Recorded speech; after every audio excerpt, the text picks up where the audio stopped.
Caught my wife sleeping with our daughter's boyfriend in our vacation home basement. Now we're divorcing, and daughter wants nothing to do with her mom. My wife and I had been married for 25 years before we got divorced. We had our struggles, but we always managed to work through everything and come out stronger. Neither of us wanted children when we got together. We were very career focused and we wanted to ensure that we could live happy lives with a moderate amount of wealth. About 5 years into our marriage, my wife had a change of heart. After careful consideration, we decided that we would try to have a child. It turned out to be the best decision of our lives. We had a baby girl. For the sake of this, let's call her Emily. She has been the light of our lives ever since she was born. Admittedly, we might have spoiled her quite a bit. She was an only child and we wanted to make sure she had everything she wanted.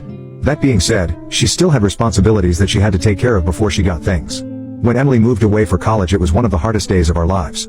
Everything we had been doing for the past 18 years was dedicated to our daughter and she was gone. We knew that it was just a step forward for her and that it wasn't the end of our relationship, but still, it was a bit of a struggle. After her first year in college, we had gotten used to her absence. We still missed her and we valued the time we had when she would come home for breaks, but it was almost like we had the life we originally envisioned when we got married. We were traveling and going and doing things that we couldn't have done with a child. During Emily's sophomore year of college, she ended up studying abroad for a semester. She studied in Italy where she met her boyfriend, let's call him Joey. She had many boyfriends growing up, but none were quite like Joey. She adored him. The way she talked about him made it seem like she knew he was the one for her. My wife and I were both excited to meet him because he seemed to be an all-around great guy. Because he lived in Italy, getting together for dinner was a little difficult. But the summer after her sophomore year, we invited him along to our lake house for our vacation. We had bought the lake house 5 years prior and had gone every summer since then. Joey was still a student, so we paid for his plane ticket to come and see us because we just really wanted to meet him. My wife and I instantly liked him. He was charming and handsome with a good head on his shoulders. He was studying to be a surgeon and was apparently at the top of his class. At the end of dinner, I was practically begging my daughter to marry him. Apparently, my wife also really liked him. Just in a very different way than I did. I noticed during dinner that she would blush whenever he complimented her. At first, I thought it was kind of funny. He was a cute younger guy who was telling my wife that she looked good for her age and my wife was falling for his charm. Throughout the rest of the week, the two of them developed an interesting relationship. It was very flirty. It made me uncomfortable, but I didn't want to draw too much attention to it for my daughter's sake. I mentioned it to my wife and she told me that my concerns were nonsense. He was just Italian, and Italian men were like that. Maybe I was being naive, but I believed her. It was the 4th day of our vacation when I ended up coming down with quite a bad migraine. I would get them from time to time over the years, and whenever I felt one coming on, the best thing for me to do was just to sleep.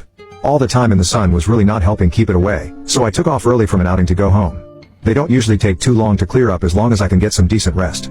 I drew back the curtains in my room and put a pillow over my head after popping a few Excedrin and I fell asleep instantly.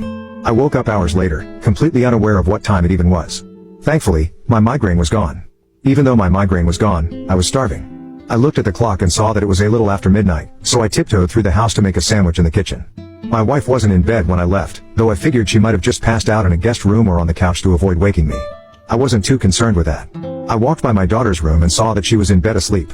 Her boyfriend wasn't there with her and again didn't think much of it. I got to the kitchen and started trying to open the cabinets and fridge as quietly as possible to avoid waking up my daughter. Then I heard the giggling. I froze to get a better idea of what I was hearing. From the porch outside, I could hear Joey saying something in Italian and my wife giggling at it. At first, I thought it was just the harmless banter she had told me so much about. Then I heard a little bit of moaning. Right away, I walked over to the window and peeked through it. My wife was straddling Joey and he was kissing her neck. She had been wearing one of those long dresses and it was raised up above her hips just enough for me to see that they were indeed having sex. My wife was having sex with my daughter's boyfriend on the front porch of our lake house while my daughter and I were both upstairs asleep. I was completely frozen in place as I tried to figure out what to do. My wife was cheating on me. With my daughter's boyfriend. I was at a complete loss for words. They continued what they were doing and all I could think to do was pull out my phone and take a video of it for evidence against them. They were talking to each other while they were having sex and mentioning how they wanted to go inside to the basement again. That made me think that maybe it wasn't the first time they were together. I just went back upstairs and tried to think about what to do. If it wasn't the first time they were together, it couldn't have been some drunk mistake. Even then, it's unacceptable, but maybe it would be easier to digest if I knew they weren't in their right minds. To do it twice was extremely intentional. As I was lying in bed, I heard them make their way into the basement. There was a little bit of ruckus as they walked through the darkness and made their way to the door. It almost sounded like an intruder. Which is when I had the bright idea to catch them in the act. After hearing them, I jumped out of bed and grabbed the baseball bat that I had behind my door. I went into my daughter's room and quickly woke her up, telling her that I heard something in the basement. I told my daughter to stay where she was, but knowing her that wasn't going to happen. I tiptoed down the stairs pretending like I thought I was going to have to use my bat to fight off some criminal. My daughter was just steps behind me peeking out to see what was going on. We made it to the basement and all of the lights were on. We heard Joey and my wife having sex before we saw anything. They were hardly making an effort to be quiet. It was almost like they wanted to be caught. When we saw them, both my daughter and I screamed at them. They were completely naked and there was absolutely no denying what was happening. Right away, I regretted waking up my daughter for that. I should have been the one to catch them and I should have shielded her from what she saw, but I wasn't thinking. They tried to cover themselves and explain what was happening, but it was just senseless rambling. My daughter stormed away and I followed behind her. We both started packing our things to go back home. We didn't care what happened with either Joey or my wife, we just needed to get out of the house. My wife tried to tell me that it was a mistake, but I just told her to leave me alone. I had a lot I needed to figure out and I didn't need her in my ear trying to talk me out of my decision. My daughter and I drove back home in complete silence, both terribly upset about what we saw. When I got home, I started looking into divorce attorneys. My daughter helped me look. After a few hours in the morning, we sat down together and had a conversation. She was mortified by what she saw and she didn't think she was ever going to be able to look at her mother again, much less have a relationship with her. What I didn't know was that my daughter had spoken to my wife just a couple of days before about how much she loved Joey.